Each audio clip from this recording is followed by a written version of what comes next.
Selanjutnya, Debbie.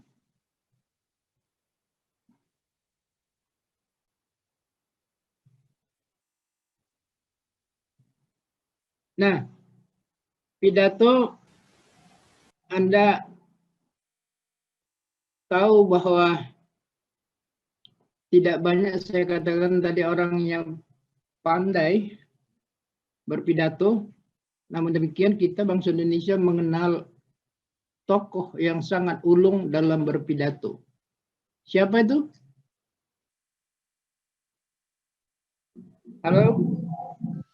Soekarno, Pak, bukan? Halo, Iya, Pak. betul. Itu orang satu-satunya yang tertinggi dan pencetus, dia semuanya di situ ya. Dia tokoh tokoh untuk bangsa Indonesia ini yang memiliki kemampuan luar biasa sehingga diakui oleh dunia tentang kemampuannya berpidato di depan halayak ramai, di depan gedung PBB dan lain-lain. Memang pidato yang disampaikan oleh Bung Karno itu sangat menyentuh, sangat menarik untuk diperhatikan atau untuk didengar. Kalau sekarang Anda dapat membandingkannya dengan yang sekarang. Soekarno sebagai presiden kita sekarang bagaimana? Halo? Iya, Pak.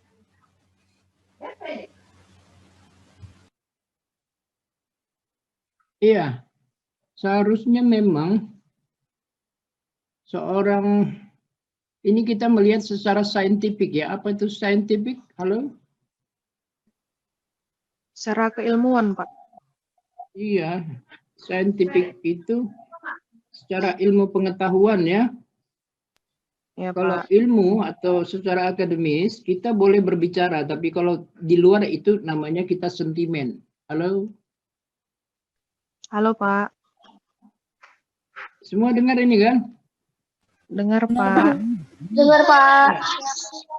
Jadi kalau kita berbicara di kampus, ini termasuk di kampus meskipun kita lewat Zoom meeting ini. Saya mau mengatakan kalau berbicara di kampus itu tidak ada yang namanya sentimen. Halo? Halo, Pak.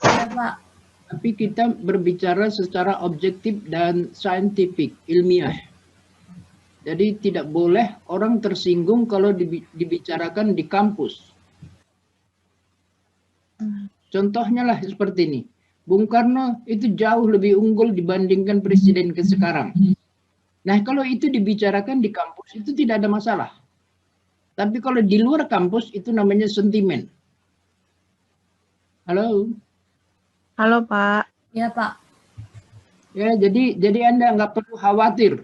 Kalau membicarakan sesuatu itu pada tempatnya itu adalah logis. Tapi kalau tidak pada tempatnya itu tidak logis. Jadi kalau kita membandingkan kemampuan presiden kita yang pertama yang diakui secara dunia tentang kemampuannya berbicara di depan halayak ramai atau di depan forum itu sampai saat ini belum tertandingi.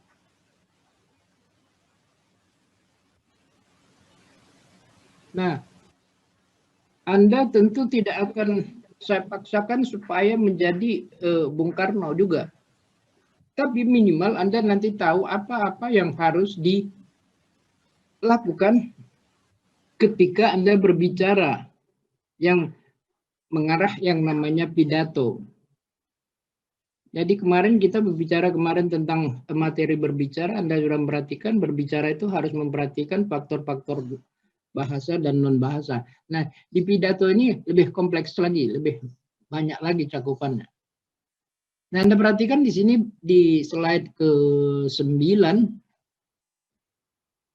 ada hal-hal yang perlu diperhatikan ketika Anda berpidato. Pidato memang sebelum Anda bicara harus Anda punya keyakinan dan tekad yang kuat bahwa Anda bisa dan sukses. Nah, itu penting sekali itu. bahasa anak bundanya itu harus pede. Halo? Halo, Pak. Iya, Pak. Iya, harus pede ya. Dalam banyak Iya, Pak. hal, terutama yang bersifat positif itu Anda harus pede. Harus percaya diri. Kalau Anda sendiri tidak percaya diri, itu sudah bisa dipastikan gagal. Kemudian yang Anda perhatikan juga harus Anda punya, memang itulah kelebihan Bung Karno. Memiliki pengetahuan yang luar biasa, yang luas dan menguasai. Maka tidak ada satu orang pun yang mencurigai atau meragukan tentang kemampuannya. Itu luar biasa. Tapi ternyata orang pintar tidak bisa menurunkan otomatis menjadi kepada anaknya orang pintar. Halo? Halo, Pak. Iya. Ternyata seorang yang ulung itu ternyata tidak bisa turun kecuali diizinkan oleh Allah. Inilah luar biasanya itu. Itu artinya itu semuanya ada yang gaib. Kemampuan Bung Karno itu tidak ada yang diturunkan ke anaknya. Itu artinya kemampuan itu tidak turun-temurun. Tapi juga kebalikannya, dari anak tukang parkir bisa anaknya jadi dokter, artinya sangat terpelajar. Jadi segala sesuatu itu kita tidak boleh mencela, tidak boleh menghakimi, karena ada namanya indas, ada tangan-tangan yang tidak kentara itu. Ya, artinya kita harus yakin bahwa Allah yang mengatur segala sesuatu itu. Ya, itu yang kedua, ya, harus memiliki pengetahuan yang luas atau insight, wawasan ya, tentang apa yang mau dibicarakan ketika berpidato. Nah, pidato itu memang supaya menjadi luar biasa tidak bisa sekali, dia harus dilakukan berulang-ulang. Itu yang namanya intensif. Halo? Halo, Pak. Intensif, bukan insentif ya. Insentif itu apa? Uang tambah, Pak. Apa sih, Pak? Aduh. Kalau uang Iya. cepat sekali ya. Kalau uang dibicarakan cepat sekali. Responsnya luar biasa. Iya, Pak. Ya, Saya suka. saya suka itu. Jika nanti Anda sudah bekerja, memang bekerjalah dengan semangat dan kemampuan yang luar biasa supaya insentif dapat. Ya, harus bersemangat.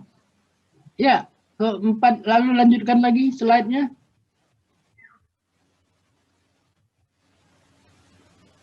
Ya, ketika Anda pidato, tentu ini kalau yang ini namanya sudah etika yang normal saja ya, etika yang normal saja. Ketika Anda berpidato ya tentu pakaiannya ya yang wajar-wajar saja ya. Dari segi pakaian. Tapi dari segi kata-kata ini harus diperhatikan. Nomor 2. Kata-katanya memang harus yang santun ya. Kata-kata ini harus ganti nih. Kata-katanya harus yang bukan sopan tapi santun. Halo Debbie, bisa diganti tidak? Bisa, Pak. Iya.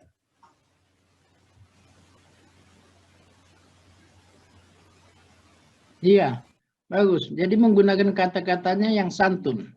Santun ini kaitannya dengan berbicara. Supaya santun tentu itu harus diperhatikan dari segi pilihan katanya. Dari segi tekanan katanya dan lain-lain. Supaya orang lain senang dan tidak tersinggung. Lalu akan memperlihatkan kesan bahwa Anda berbicara tidak menunjukkan kesombongan. Itu kesantunan. Ya. Jadi di kesantunan itu sangat lengkap. Tentu yang bersifat positif, yang bersifat negatif dia akan tersingkir sendiri. Kalau orang berbicaranya santun. Tapi kalau orang berbicaranya tidak santun, maka pasti akan memunculkan kesan tentang angkuh, arogan, tidak punya etika, dan lain-lain. Dalam berpidato juga boleh diselingi humor, ya, humor, supaya hidup pidatonya. Jadi humor itu tidak dilarang ketika pidato. Yang penting tidak terlalu panjang humornya. Kalau terlalu panjang jadi nanti jadi dongeng. Yang ketiga, etikanya diupayakan menggunakan kata-kata yang jangan menyinggung perasaan. Nah, itu kalau orang sudah tersinggung pasti tidak mau mendengarkan lagi apa yang Anda katakan. Jadi memang harus dihindari kata-kata yang menimbulkan rasa orang tersinggung, ya. Itu jika Anda nanti mempraktikkan dalam kehidupan Anda akan menyenangkan, orang lain akan mencari Anda kemanapun Anda pergi. Kalau etika itu Anda laksanakan atau Anda kuasai, Anda jalankan. Ya, itu berkaitan dengan etika yang normal tapi harus dijalankan, ya. Kalau ada yang mau berdiskusi, saya persilakan. Halo. Atau Anda bertanya materi yang sebelumnya juga boleh. Yang penting kita berkomunikasi, berdialog, dialektika namanya. Berkomunikasi dua arah. Tidak berkomunikasi satu arah saja. Halo. Halo, Pak. Siap, Pak. Ya, silakan, ada yang mau ngomong atau mau bertanya atau mau protes, supaya jangan saya sendiri yang bicara. Nanti saya namanya melakukan monopoli. Pak, Ya, sila-sila. boleh nggak Bapak ceritakan pengalaman berpidato Bapak? Kalau saya kan bukan public figure istilahnya. Jadi tentu tidak berhubungan dengan pidato, tapi ketika saya berbicara ada, tapi bukan pidato. Halo. Oh ya, Pak. Jadi kan orang yang berpidato itu kan kalau kaitannya ada berhubungan dengan jabatan. Kalau tidak ada, mau pidato pun kita tidak akan didengarkan orang. Halo? Halo, Pak. Iya, ini konsep bagus itu tadi. Jadi tidak semua orang berpidato. Kalau posisinya tidak memegang peranan. Kalau memegang peranan, itu harus memiliki kemampuan untuk pidato. Anda kan kemungkinan atau berpotensi memiliki kemampuan nanti berpidato berhubungan dengan misalnya Anda nanti bekerja lalu ada peluang menjadi katakanlah pelaku pemerintahan ini. Lalu Anda disuruh bicara. Nah, itu yang harus Anda kuasai supaya Anda bicaranya nanti didengarkan orang dan orang senang dengan Anda ketika Anda berpidato itu. Halo, siapa tadi nomor berapa tadi? Betul itu bagus. Marcella, Pak, 18. Bagus, ya, bagus, bagus. Pak, mau nanya, berarti kata sambutan itu termasuk pidato kan, Pak? Iya, itu. Maka orang memberikan sambutan tentu ada jabatannya, bukan? Halo? Iya. Iya, Pak. kalau ada jabatannya dia diberi berpotensi harus melakukan pidato. Tapi kalau tidak ada jabatannya, tidak ada. Jadi kalau Anda tidak punya jabatan, pidato Anda pun nggak akan didengarkan. Orang memberi sambutan karena dia memiliki jabatan. Halo? Halo, Pak. Iya, bagus. Anda bertanya bagus itu. Untuk mencari tahu, to find out, itu bagus sekali. Senang sekali. Itu ciri, saya katakan ciri ilmiah itu mencari tahu terus. Jangan berhenti. Silakan yang lain, senang sekali. Izin bertanya, Pak. Ya, Namira. Iya, Pak. Sila. Etika berpidato Oh, yang nomor 2 itu kan ada selingilah pidato yang panjang dengan humor. Nah, ini tuh melihat ke situasinya atau semua pidato, misal pidato yang formal gitu, tetap boleh ada humornya gitu, Pak? Ya, pidato itu semua pidato sebenarnya, tapi harus memang tahu masuknya kapan. Jangan belum apa-apa sudah berhumor, nanti dianggap orang omongan Anda nggak punya mutu. Halo? Oh, iya Pak, terima kasih Pak. Itu jadi posisinya dia menyelip saja. Menyelip itu namanya intermezzo. Intermezzo itu artinya sedikit masuk menyuntik yang sedikit menyimpang, tapi membuat orang senang. Itu namanya intermezzo. Halo? Baik, iya Pak, paham Pak. Ya, bagus, senang sekali. Nomor berapa nanti? 6 Mira ya? 6 Mira ya? Iya Pak. Iya, 22. Bagus, sudah. Sila yang lain, kita berdiskusi. Saya senang berdiskusi ini.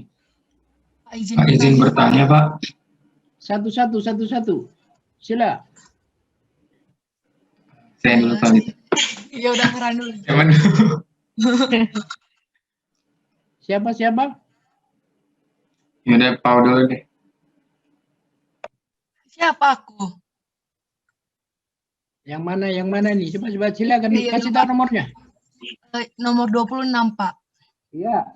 Sila, Putri. Izin bertanya, Pak. Misalnya kan dalam pidato itu sebenarnya sikap yang baik itu apakah kita harus tetap berdiri tegak atau kita boleh kayak menguasai panggung gitu, Pak. Dan misalnya kan kalau di perlombaan itu kan misalnya itu banyak yang berinteraksi ya, Pak. Apakah Ya. dalam berpidato ini diperbolehkan gitu berinteraksi? Misalnya kayak kalau saya bilang ini nanti kalian jawab ini ya gitu, Pak. Atau apakah ada etika tertentu gitu, Pak, dalam menyampaikan pidato? Terima kasih, Pak. Iya, bagus Putri Natasha. Kalau latihan itu tidak masalah. Kalau latihan itu maksud saya begini tadi. Anda mulai berpidato mungkin dianggaplah sebagai pejabat, lalu teman Anda suruh nanti bertanya. Itu namanya latihan, nggak masalah. Tapi dalam kenyataannya nanti, ya Anda ketika berpidato itu memang harus menguasai namanya audiens dan tempat. Itu harus Anda betul-betul Anda kuasai. Untuk menguasai audiens atau tempat, itu memang tidak mudah, kecuali Anda sering untuk melakukannya. Supaya tidak demam panggung. Supaya tidak keringat dingin. Padahal mungkin di benak Anda sudah banyak mau harus dikatakan, tapi karena Anda lihat orang pendengarnya, lalu tempatnya, lalu Anda jadi grogi. Nah, itu jadi tidak berhasil. Jadi menguasai tempat itu penting. Sama juga halnya misalnya seorang dosen atau seorang pembicara di depan umum harus bisa membaca. Itu namanya menguasai, membaca situasi tempat itu. Baik tempatnya maupun pesertanya. Bagaimana supaya pesertanya itu memusatkan perhatian terhadap Anda. Itu harus ada apanya itu? Ilmunya. Jangan ngomong sendiri, orang lain ngobrol di belakang, itu ngaco itu. Ya, kalau ada dosen masuk, dosennya ngomong, mahasiswanya di belakang wah, itu ngaco. Itu berarti nggak menguasai audiens dan tempat. Sama dengan hal pidato. Itu harus bisa mengundang perhatian pendengarnya. Tentu dengan itu suara, bahasa, itu menjadi penting. Tekanan-tekanan nadanya supaya orang bersemangat. Nah, itu kalau berhubungan dengan Bung Karno, karena memang situasinya dalam penjajahan memang tekanannya tinggi. Supaya membangkitkan semangat. Kalau kita sekarang tidak, yang penting bagaimana pidatonya itu berkualitas, bermutu, dan dapat dipercaya omongannya. Jangan pidatonya ngomongnya bagus, padahal kenyataannya tidak. Nah, itu ngaco juga. Ya. Besok lusa orang nggak mau mendengarkan lagi itu. Itu gombal katanya. Ya, ya bagus. Siapa tadi? Putri Natasha tadi ya. Yang lain silakan. Izin bertanya, Pak. Farhan, ya siapa Farhan? Ya, saya Farhan, nomor presensi 21. Ya. Ya, Sila. ya Pak. Apakah saya mau nanya Pak, apakah ada perbedaan antara pidato sama orasi, Pak? Karena di KBBI saya lihat orasi itu sama seperti pidato, Pak. Iya. Kalau orasi itu ada kepentingan tertentu. Ya. Kalau orasi itu ada kepentingan tertentu. Tapi kalau yang namanya pidato itu umumnya pidato itu bersifat mengajak pendengar dalam situasi, boleh dikatakan situasi yang memang perlu untuk diketahui oleh khalayak. Tapi kalau orasi itu hanya menyampaikan gagasan-gagasannya, ya. Tapi kalau pidato itu bagaimana mengajak supaya semua audiensi itu berpartisipasi atau ikut atau tergugah, itu berpidato. Tapi kalau kalau tadi orasi itu hanya menyampaikan saja pemikiran Anda mau Anda sampaikan dalam pertemuan terbuka begitu. Ya. Jadi itu letaknya hanya pada isinya. Anda misalnya mahasiswa, halo Farhan, munculkan lagi apa video Anda. Tadi itu Pak, kalau saya nyalain malah putus-putus di saya, Pak. Oh, ya udah. Jadi Iya, mohon maaf misalnya, ya, Pak. ya, misalnya lagi orasi Anda tahu misalnya kan itu menyampaikan unek-unek. Tapi pidato bukan menyampaikan unek-unek. Ya. Jadi orasi itu bisa menyampaikan isinya menyampaikan unek-unek dalam suatu komunitas misalnya. Tapi kalau pidato itu memang ada penekanannya bagaimana supaya audiens itu ikut. Karena ini menjadi penting supaya dilaksanakan. Itu pidato. Jadi banyak mengajak ya untuk melakukan demi kepentingan bersama. Tapi kalau orasi itu hanya menyampaikan unek-unek. Itu ibaratnya orasi itu, kalau boleh saya katakan, Anda pernah dengar namanya wacana. Jadi orasi itu hanya menyampaikan gagasan saja, wacana. Ya terlepaslah itu mau ditanggapi atau tidak. Nah itu yang model orasi. Tapi kalau pidato itu diharapkan, misalnya pidato presiden, gubernur itu kan harus ngomong juga. Sarananya ada medianya sama. Tapi ada inti-intinya yang berbeda. Bagus. Farhan, yang lain sila. Izin bertanya. Ya. Nah, jadi kan waktu SMA dulu pernah juga nih kan Pak tugas pidato bahasa Indonesia. Ya. Terus saya bingung yang pengucapan kata salamnya. Ya. Soalnya kalau yang Muslim kan Assalamualaikum warahmatullahi wabarakatuh. Terima kasih kepada Allah gitu kan Pak. Terus saya tanya ke guru bahasa Indonesia, Bu, penggunaan salam ini terbatas kepada pengguna pembicaranya atau gimana ya Bu? Saya kan Muslim gitu. Terus kata ibunya, ya udah ganti aja gitu yang sesuai. Kalau itu gimana ya Pak kira-kira sebenarnya? Ya, itu nanti di bawah ini nanti ada contoh-contohnya ya. Ini saya belum masuk ke situ tadi, tapi nggak apa-apa. Kalau salam, nanti kita lihat di slide ini kan banyak ini. Bisa dibuka nanti ya. Di slide ada pidato itu ada 3 kelompok, bagian pengantar, isi, dan penutup. Ya, pengantarnya itu masuklah itu tadi ucapan salam tadi itu. Halo, ya ini boleh dibuka lah, nggak apa-apa ya. Ya, terus bawahnya slide, bawahnya apa, Debbie? Ya, nah ini ucapan salamnya tuh. Jadi salam itu Anda dimanapun, ya salam itu dapat dilakukan karena kita tidak akan melarang orang untuk memberikan salam dalam bahasa apapun. Halo. Halo Pak. Iya, tidak ada. Di Indonesia ini tidak ada orang melarang dengan ucapan salam apa saja. Jadi Anda misalnya berbicara, Anda terlepas mau agama apa, Anda sampaikan ucapan salam Anda, misalnya pertama Assalamualaikum, kedua itu Emmanuel, Yahobu, atau apa sajalah. Mungkin bahasa manapun boleh itu nggak ada masalah. Ya. Jadi Anda tadi, halo, tadi Angelina, Anda tadi apa, merasa apa tadi? Gimana Pak? Anda merasa apa tadi ketika SMA tadi?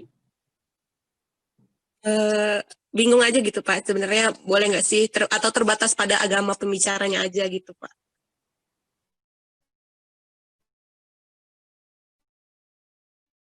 Iya, jadi kalau Anda di depan umum, namanya pidato harus di depan umum. Jadi itu boleh semua tertentu digunakan dengan salam yang dipakai di komunitas itu.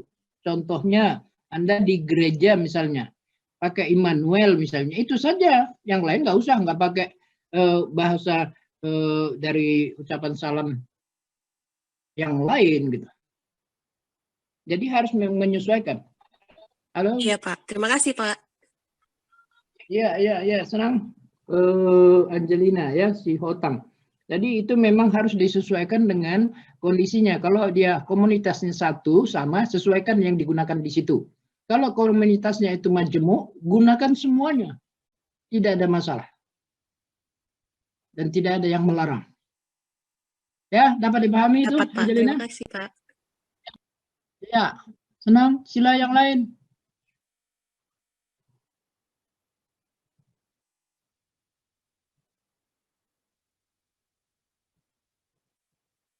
Ya, kalau tidak ada atau menunggu pertanyaan selanjutnya, ini kembalikan ke slide 13 ya.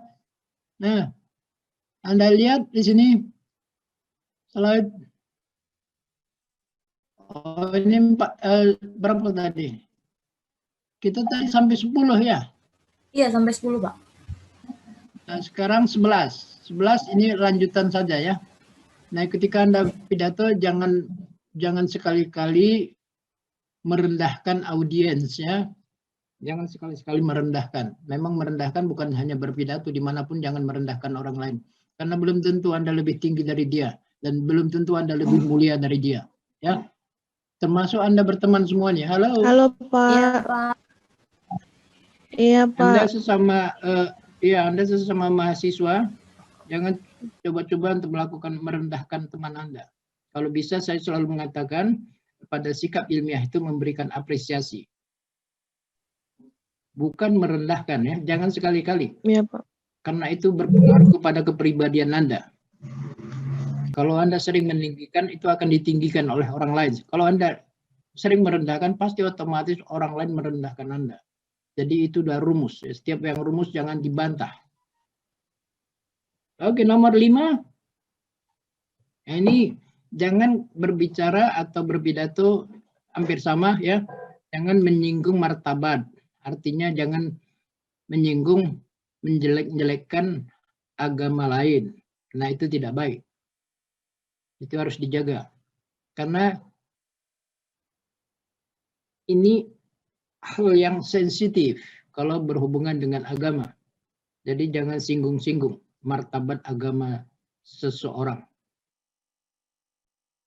Keenam,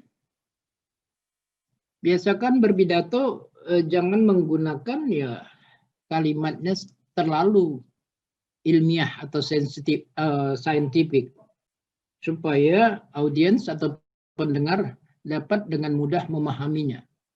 Hindari menggunakan terminologi ilmuwan supaya pendengarnya dapat memahami. Karena yang namanya pidato itu di tempat terbuka dengan latar pendidikan yang sangat majemuk.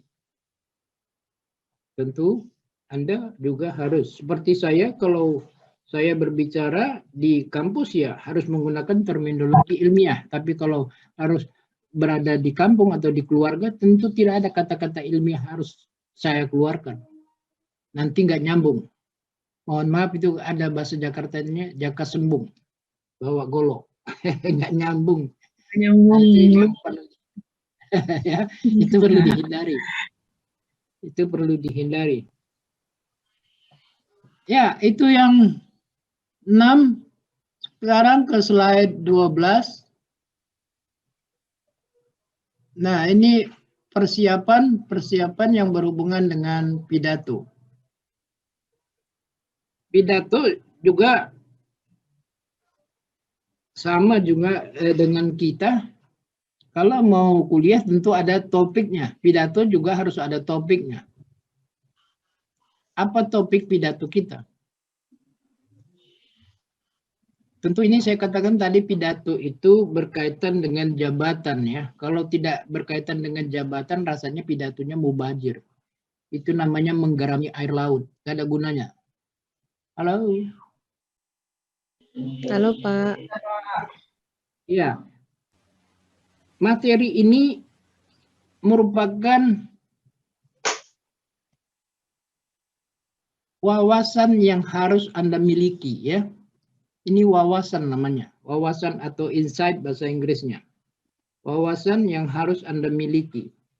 Orang yang memiliki wawasan, saya selalu katakan, itu akan menyenangkan orang lain. Tapi orang yang tidak memiliki wawasan, itulah yang gersang. Jadi wawasan menjadi penting bagi Anda mahasiswa. Karena mahasiswa itu adalah generasi potensial untuk masa depan. Maka harus memiliki banyak wawasan selain pengetahuan yang tertentu. Halo? Halo Pak. Pak. Iya.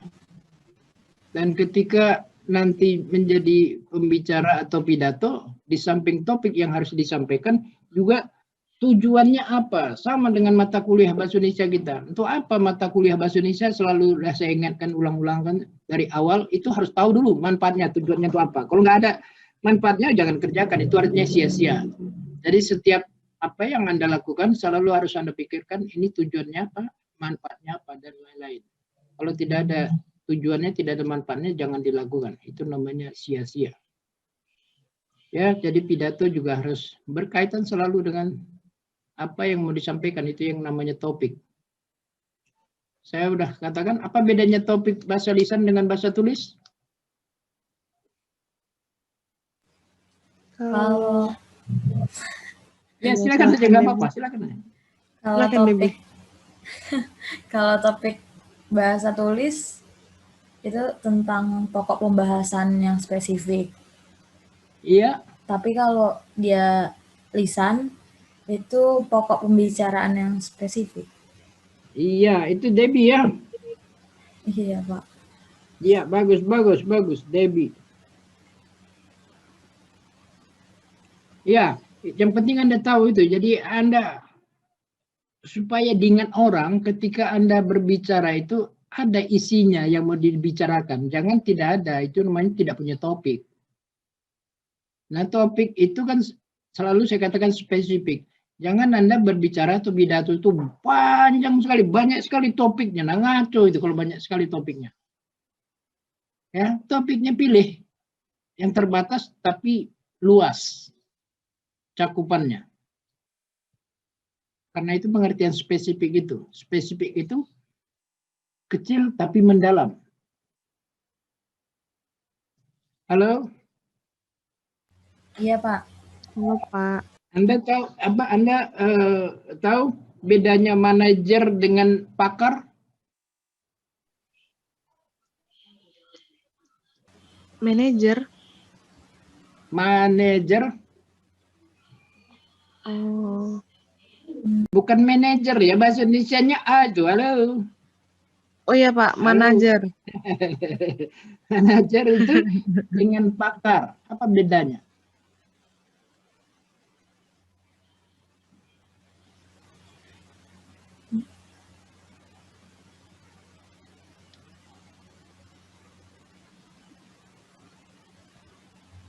Halo, kalau pakar itu, halo, Halo kalau Pak. pakar itu, ya kalau pakar bedanya dengan manajer itu, Kalau pakar itu memiliki pengetahuan satu tapi mendalam. Tapi kalau manajer itu memiliki pengetahuan banyak tapi sedikit-sedikit. Halo? Iya, Iya, Pak. Pak. Jadi misalnya manajer di perusahaan, dia tahu tentang bagaimana pekerjaan OB, dia tahu bagaimana tentang pekerjaan pengetik, bagaimana tentang pekerjaan katakanlah stafnya. Nah, dia harus tahu semuanya tuh, sampai bagian kebersihan. Harus tahu, itu manajer. Tapi kalau pakar tidak, dia akan mengatakan sesuai dengan bidangnya saja. Dia mengetahui tentang misalnya berhubungan dengan akuntansi. Tentu tidak akan bicara tentang pertanian karena nggak menguasai dia. Dia akan mengatakan mohon maaf, itu bukan keahlian saya. Tapi kalau bicara tentang akuntansi, dia mulai pagi sampai malam dia sanggup karena itu bidang dia. Halo? Halo, Iya, Pak. Pak. Iya, jadi itu bedanya manajer dengan pakar ya. Ya, selanjutnya ya ini persiapan-persiapan saja.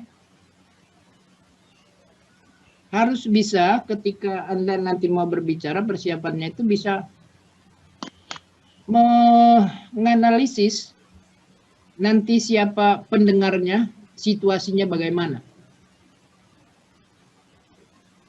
Kalau ruangannya besar, itu harus bisa dipastikan suara mikrofonnya itu atau pelantangnya itu harus dapat didengar semua oleh pendengarnya. Kalau tidak, itu pidatonya tidak memberikan efek. Kalau saya lupa, saya teringat lagi. Apa bedanya efek dengan dampak, masih ingat?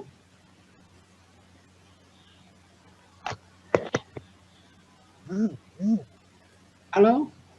Apa, Pak? Maaf, Pak. Apa bedanya efek dengan dampak? Oh, Masih ingat ada?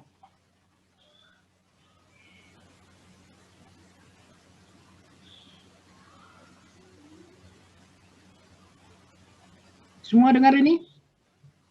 dengar, Pak.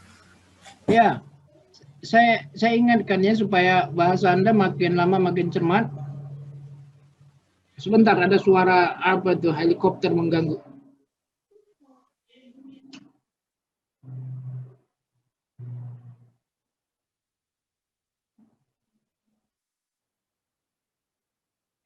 Ya, efek itu akibat yang positif. Dampak itu akibat yang negatif. Halo? Iya, Pak. Ya, harus Anda ingat ya. Jadi kalau Anda mengatakan efek itu pada yang negatif, itu salah. Tapi kalau Anda mengatakan yang positif, itu gunakan efek. Kalau yang negatif, itu gunakan kata dampak. Berarti, Jadi Pak, dampak lingkungan itu artinya yang negatif. Tapi Anda minum obat, ada efeknya, itu artinya yang positif. Anda belajar memiliki efek, itu artinya memiliki dampak yang positif. Permisi, Halo? Pak. Permisi, Pak. Ya, Mengapa begitu, Pak? Sedangkan di KBBI itu disebutkan bahwa dampak itu pengaruh yang mendatangkan akibat baik positif maupun negatif, Pak. iya, itulah kondisi jawaban dari pemakai bahasa secara umum. Karena kamus itu mencatat penggunaan bahasa di masyarakat. Tapi demi kecermatan Anda harus Anda bedakan. Tidak ada kata yang sama persis maknanya. Meskipun itu bersinonim. Seperti bagus dan baik, betul dan benar, semuanya ada bedanya. Tapi kalau dalam masyarakat itu disamakan semua. Halo? iya, Pak. Jadi saya ingin mengajak Anda mahasiswa supaya cermat. Lebih cermat itu menjadikan Anda lebih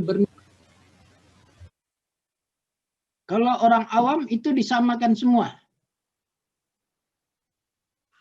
Dampak dia buat ada dampak positif, ada dampak negatif. Nah itu orang awam. Tapi orang berpendidikan tidak akan mengatakan yang positif itu dampak, tapi efek. Anda misalnya ini di sini saya punya anak punya gitar, itu kalau menggunakan efek itu suaranya tambah bagus. Itu artinya efek memberikan pengaruh yang positif.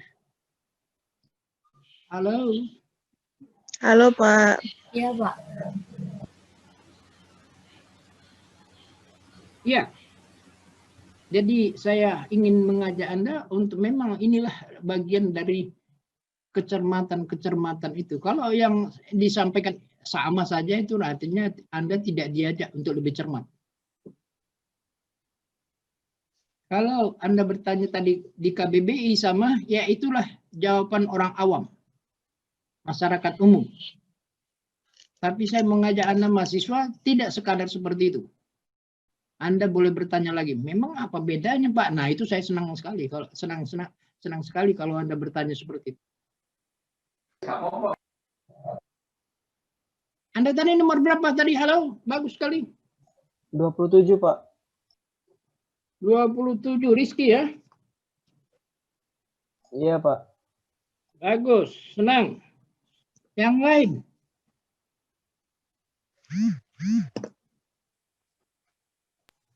Pak, berarti kalau misal ini Pak, kan saya bikin KTTA Pak, judulnya itu dampak analisis dampak gitulah Pak terhadap informasi terhadap adanya COVID ini Pak. Nah itu aslinya itu dampak positif Pak. Berarti apakah tulisan judul saya itu salah Pak? Harusnya kan kata Bapak tadi kan kalau dampak itu negatif.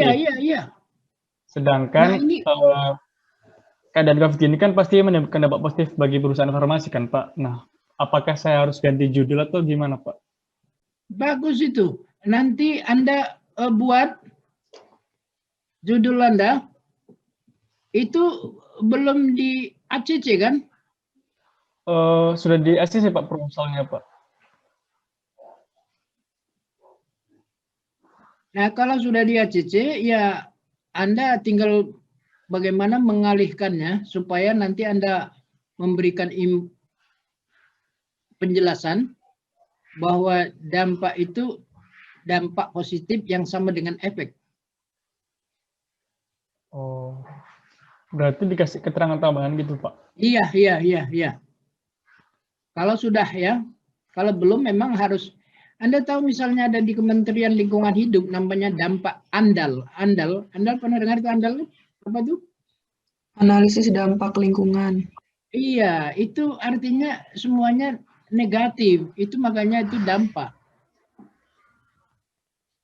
Lingkungan yang dengan limbah pabrik, lingkungan yang tidak teratur dan lain-lain itu dampak semua.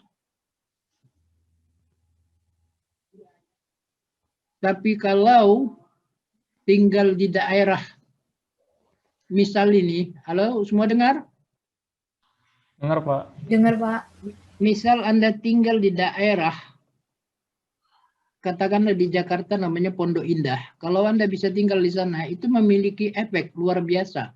Kehidupan Anda, gaya hidup, itu efek. Akan mempunyai nilai positif. Tapi kalau Anda tinggal, mohon maaf ini hanya knowledge atau pengetahuan ya, Anda tinggal di daerah kumuh, pasti itu berdampak. Perilaku Anda, anak Anda nanti tidak baik.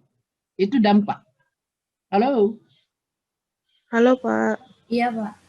Ya, dapat dipahami sedikit bandingannya? Dapat Pak. Iya. Jadi dampak selalu berkaitan dengan negatif. Tapi efek itu selalu berkaitan dengan positif. Ya, sudah bagus. Yang penting Anda bisa memahami, nanti mencoba-coba dalam berbicara maupun menulis, coba arahkan, kalau orang bertanya Anda jawab. Anda jelaskan bedanya efek dengan topik. Efek dengan dampak atau impact. Ya. Oke, Pak. Ya, Berarti nanti ada lagi? nggak boleh lagi buat dampak positif, dampak negatif ya, Pak. Jadinya efek Iya, positif. harus dihindari itu. Itu masyarakat, penggunaan bahasa masyarakat. Penggunaan bahasa tentu tidak bisa jadi contoh pada masyarakat awam. Bahasa yang baik itu adalah bahasa yang terpelajar, bukan bahasa orang awam. Halo? Halo, Pak. Iya, bahasa orang terpelajar itulah yang jadi anutan. Ya, bukan bahasa di kalangan masyarakat, karena masyarakat terlalu banyak, majemuk.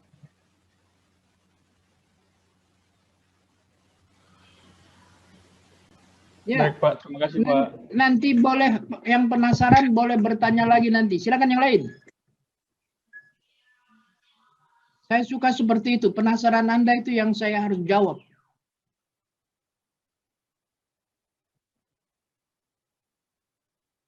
Halo, sila.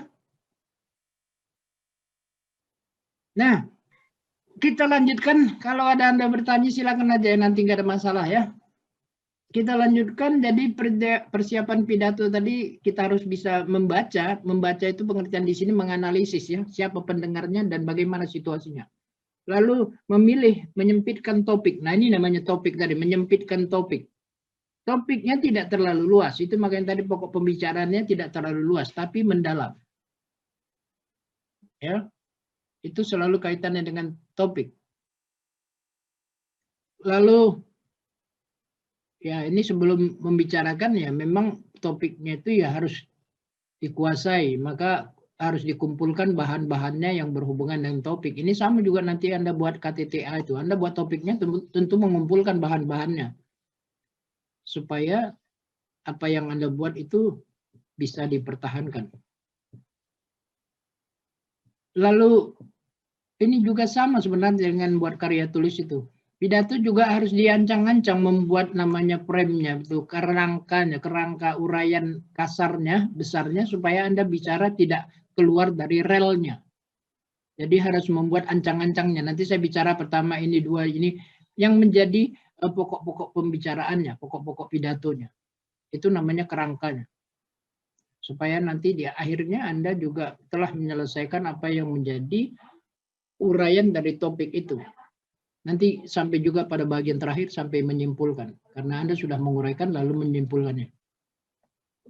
Ya, ini nomor 5 sudah membuat kerangka.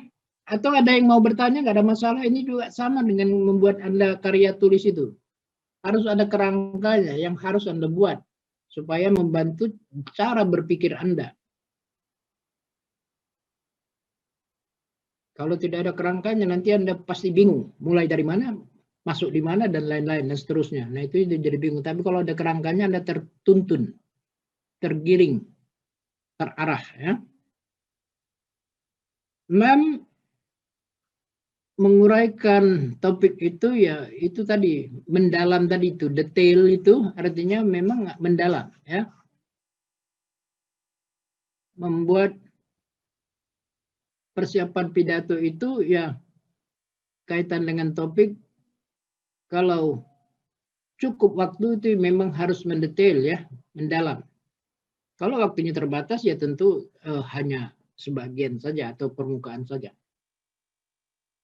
Kalau waktunya cukup ya harus mendetail supaya orang mendapat ilmu dari apa yang disampaikan, dapat pemahaman. Kemudian yang terakhir, yang ke-7 itu yang harus dilatih juga nih, bagaimana suaranya. Nah ini suara memang nggak bisa dipaksakan suaranya. Setiap orang punya perbedaan suara. Halo? Iya Pak. Iya, tetapi bagaimana cara kita supaya orang bisa menerima meskipun kita punya suara yang berbeda dari kebanyakan. Nah itu juga harus perlu melatih bagaimana supaya orang dapat memahaminya. Karena suara itu, saya katakan tadi, itu merupakan ciri individu. Jadi tidak bisa disamakan suara si A dengan si B dan si C. Ya. Tapi latihan bagaimana supaya suara kita dapat dipahami dengan baik oleh orang lain itu jadi baik. Jadi perlu. Oke, sambil ada yang mau bertanya? Kalau tidak ada, kita lanjutkan slide 13.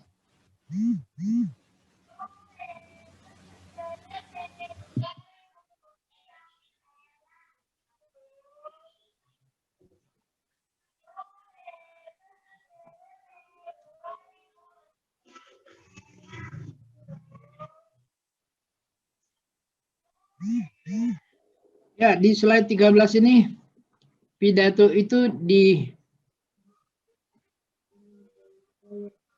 kerangkanya, ya, kerangka atau sistematikanya itu ada bagian pengantar, ada bagian isi, dan ada bagian penutup. Sama juga dengan makalah.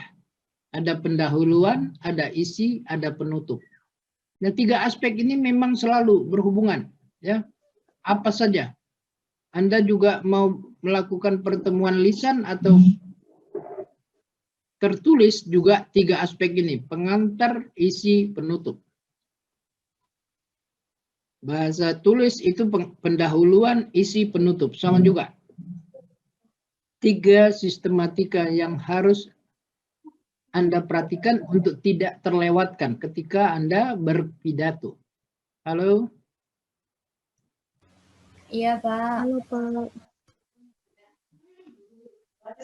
Ini juga sama jika diilustrasikan dengan Anda ingin menemui katakanlah dosen.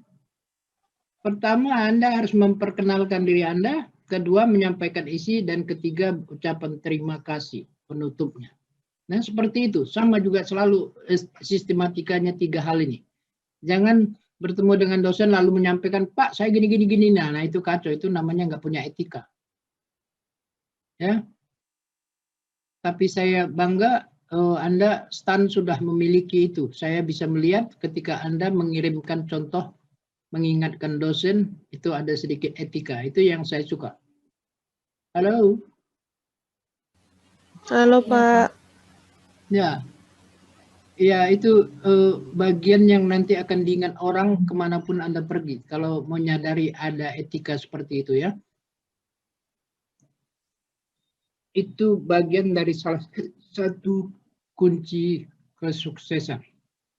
Ya, ini ke bawah, lalu uraian saja ke 14, slide selanjutnya ke 14, uraian dari bagian pengantar, ini tadi pembukaan salam, lalu menyapa hadirin ini mulai dari pejabat tertinggi sampai ke audiens, ya, itu menyapa. Jadi menyapa itu bagian dari kedekatan.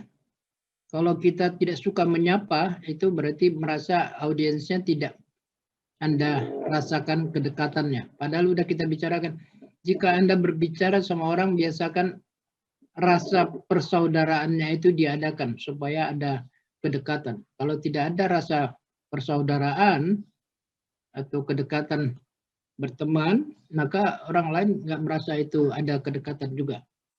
Jadi apapun yang kita lakukan berbalik ke kita, ya. Jika Anda, saya katakan dari beberapa kali sudah, kalau Anda memberikan apresiasi, tentu akan muncul apresiasi itu. Tidak memberikan apresiasi, maka itu tidak muncul. Itu selalu.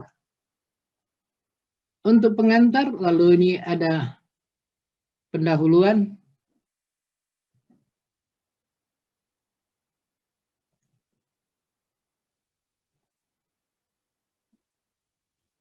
Pendahuluan ini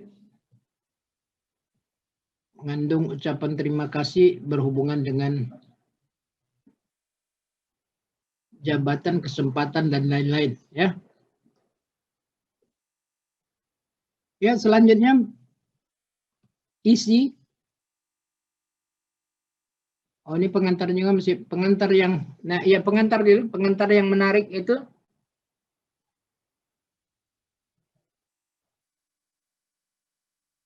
Ini hanya kiat Halo, pernah dengar kata kiat? Halo. Iya, Pak. Iya, Ya. Pak. Kiat itu artinya cara untuk sukses. Bagaimana cara untuk sukses itu ada kiat namanya. Atau bahasa akademiknya itu strategi ya.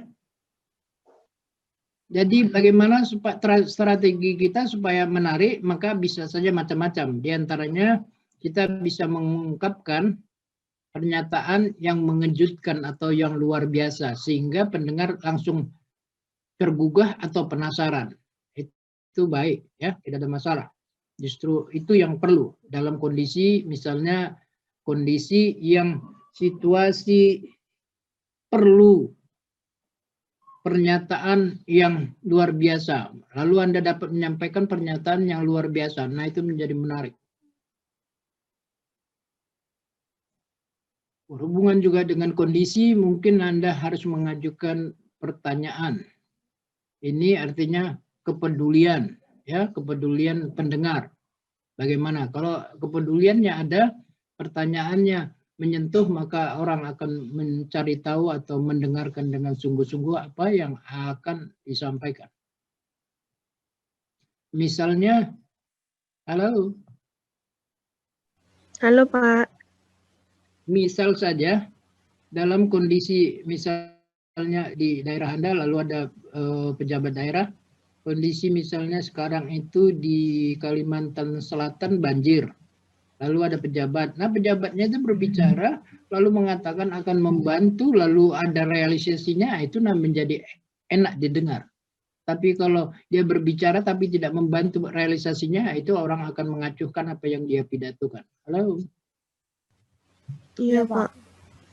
Ya, jadi harus membaca situasinya ya.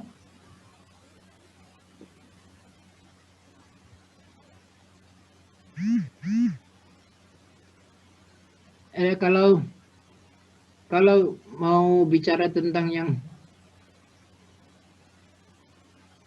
argumentatif, maka menggunakan kutipan atau pendapat-pendapat yang terpercaya, ya, itu nomor 4. Kalau mau pidatonya argumentatif. Lalu ketika pidato juga bisa menyelipkan atau membuat intermezzo berhubungan dengan anekdot. Sedikit saja supaya membuat suasana tidak terlalu kaku. Ya, selanjutnya. Pak, izin bertanya. Ya, ada yang mau bertanya? Sila. Debbie, Pak, presensi 10. Ya, Debbie, sila Debbie. Ini, Pak, di bagian pengantar tuh yang berpidato tuh enggak, itu Pak, apa sih? Enggak memperkenalkan diri ya? Oh iya, itu wajib lah kalau itu ya. Itu di Kalau mananya, itu Pak? wajib. Bagaimana?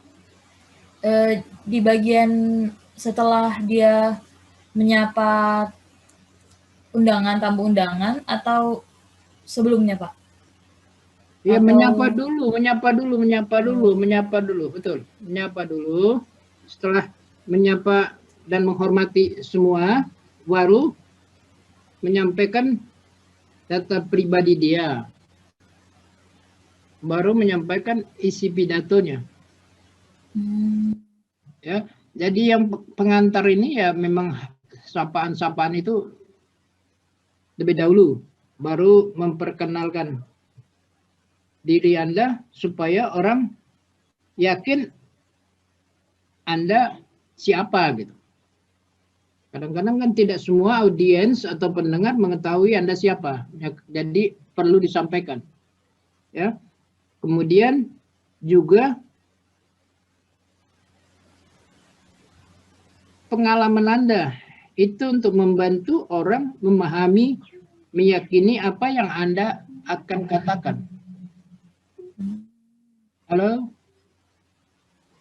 Iya, Pak. Halo, Bapak. Iya, jadi ini penting, itu sudah menjadi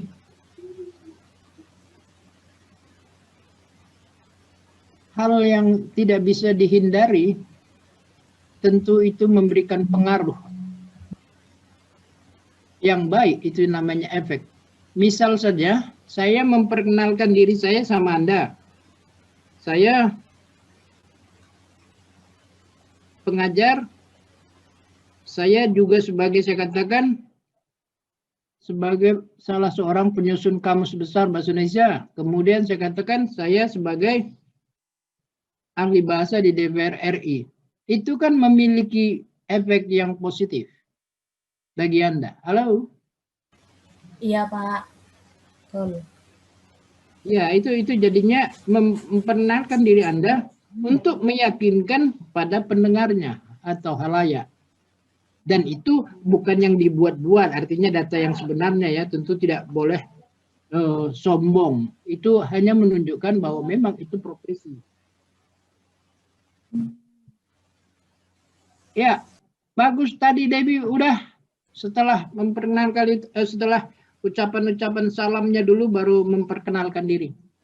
Tapi Pak, biasanya kan kebanyakan ya Pak itu dipersilahkan di situ yang disebut dia siapa kan Pak, oleh MC-nya gitu misalnya. Oh, itu pembawa acara. Ini nanti Anda sendiri ketika berpidato.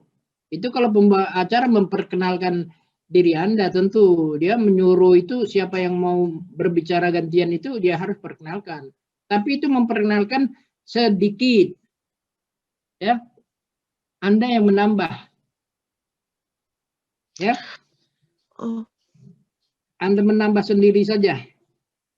Itu pasti, makanya kalau yang dibacakan jangan diberikan informasi yang lengkap. Dan itu biasanya orang juga akan pembawa acara yang baik.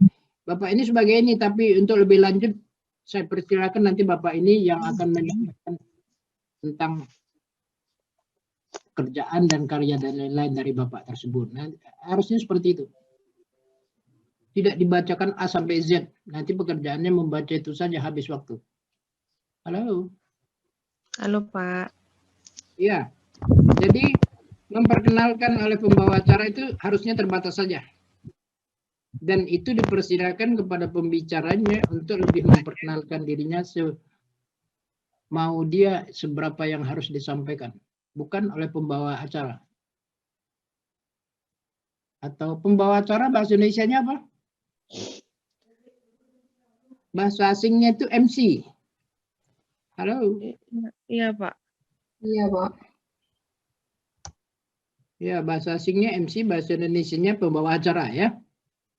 Kadang-kadang kita tidak tahu bahasa Indonesianya, tahunya bahasa asingnya. Seperti apa itu lokakarya. Lokakarya tidak tahu, tapi workshop tahu. Nah, ini kadang-kadang seperti itu banyak orang ke Inggris-Inggrisan, bukan ke Indonesiaan. Oke, bagus. Yang lain?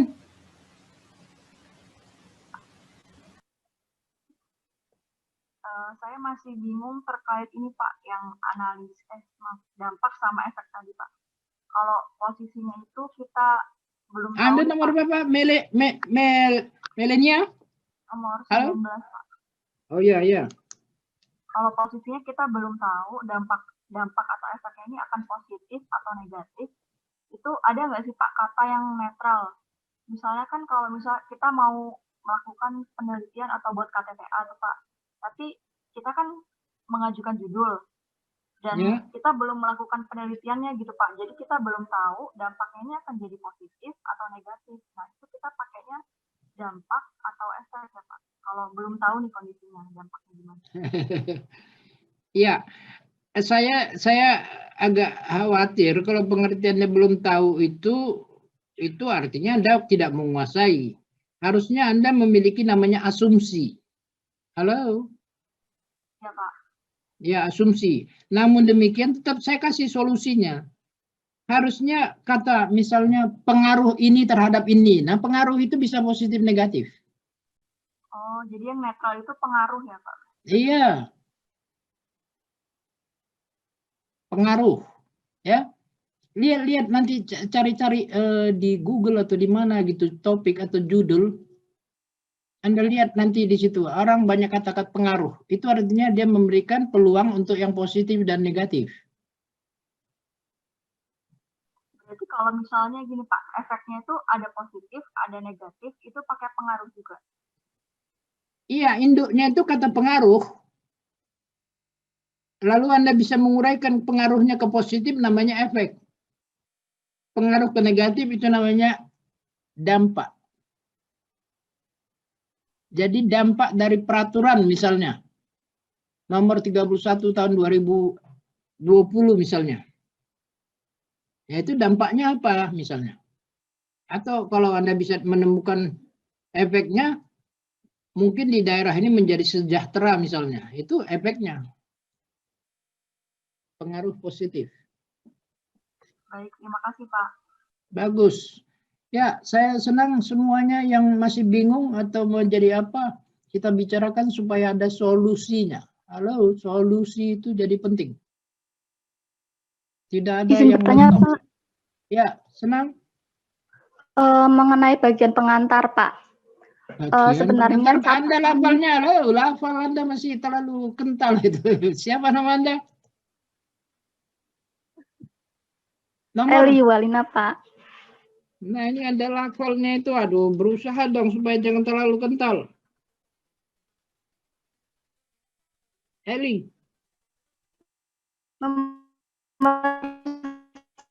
Halo, halo, halo.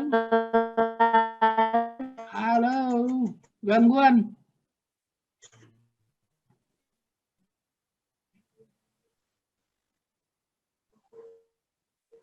Ya Pak, ini Pak, mengenai bagian pengantar, sebelum salam pembuka ya Pak. Ya. Mengenai sapaan kepada hadirin itu, apakah boleh diucapkan sebelum salam pembuka ya Pak? Karena saya pernah mendengar sambutan itu, sapaan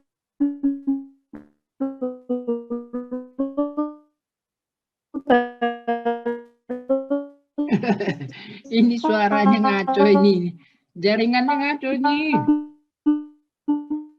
Halo, yang lain dapat mendengar itu? Halo? Debbie dapat mendengar tuh? Tidak, Pak. Suaranya gimana suaranya?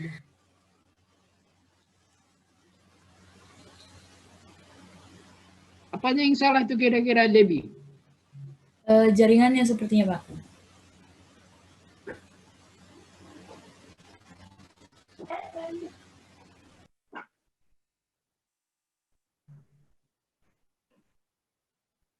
Mana itu suaranya? Kok nggak bisa masuk lagi dia? Halo Pak. Ya. Izin bertanya Pak, mengenai bagian pengantar. Mana suara kok putus hilang. Nada.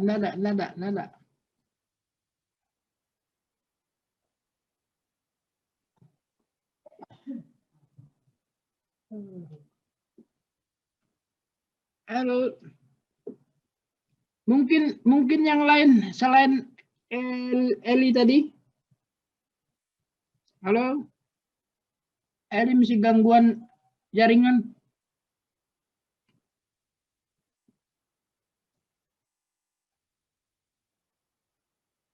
Debbie, kita lanjutkan ke isi dan penutup sedikit lagi. Baik, Pak.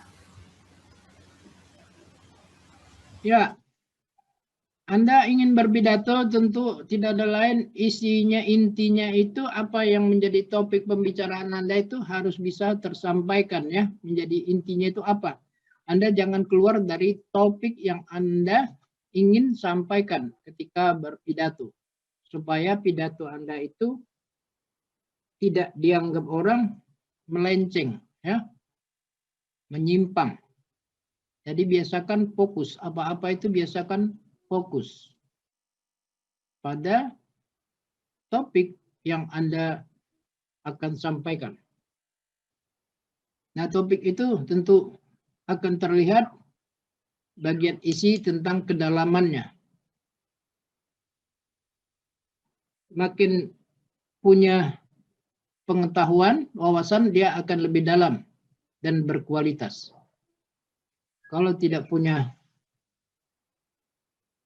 pengalaman, maka itu akan berkurang, hanya sebagian saja. Nah, itu isinya tentu apa yang merupakan topik pembicaraannya atau topik pidatonya. Lalu penutupnya,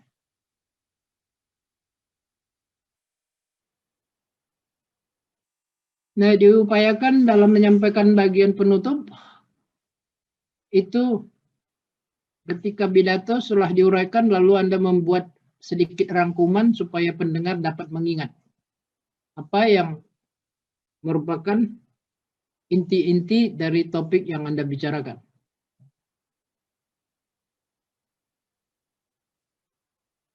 Ya, itu yang merupakan inti dari bagian simpulan. Simpulan ya, bukan kesimpulan. Halo? Iya, Pak. Masih ingat itu bukan? Iya, Pak. Masih, Pak. Ya, simpulan ya, bukan kesimpulan. Karena simpulan itu sama halnya dengan melukis, pekerjaannya, pelukis, orangnya, hasilnya lukisan.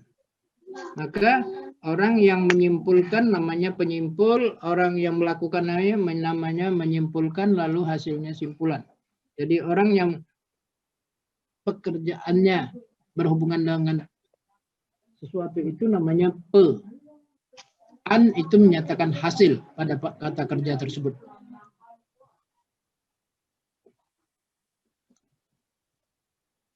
Ya, itu bagian dari penutup. Jadi kita padakan dulu pertemuan ini.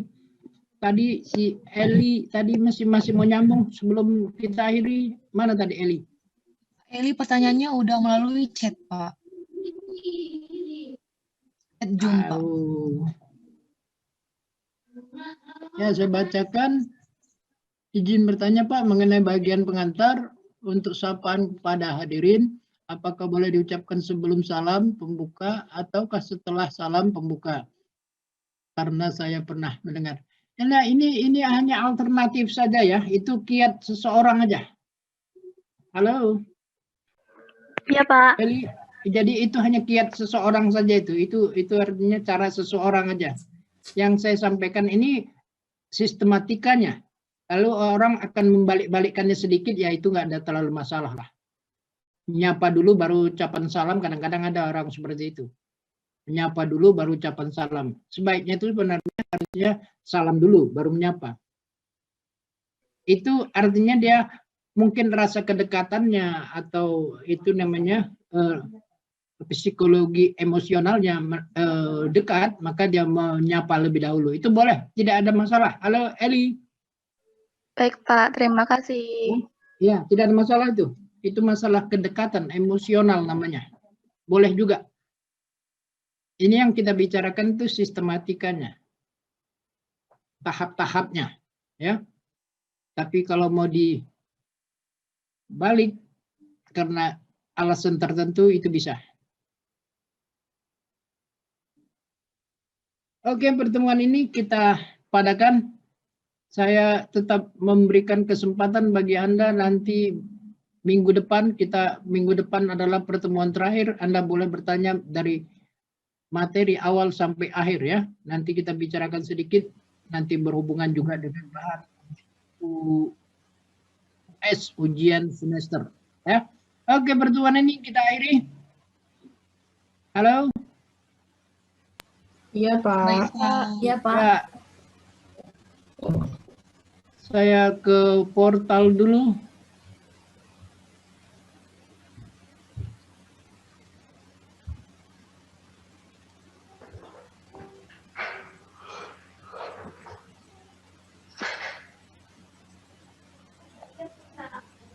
Ya, terima kasih atas perhatian Anda semuanya. Billahi taufiq wal hidayah. Assalamualaikum warahmatullahi wabarakatuh. Selamat pagi semuanya.